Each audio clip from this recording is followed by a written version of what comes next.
لمحہ لمحہ ہے مجھ پہ نبی کی عطا۔ ایک صاحب نے سوال کیا کہ برتن میں دودھ پڑا تھا اور کتے نے آ کے اس برتن کو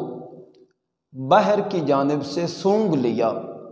تو اب اس دودھ کا کیا کیا جائے؟ تو جواباً گزارا یہ ہے کہ کوئی بھی چیز اس وقت نجس شمار کی جاتی ہے کہ جب اس میں نجاست پڑ جائے یا نجاست اس کے ساتھ مل جائے، لگ جائے، اور جب تک نجاست نہ لگے فقط وہم و گمان کی بنیاد پہ اسے نجاست شمار نہیں کیا جائے گا، ناپاک نہیں قرار دیا جائے گا۔ تو اب کتے کا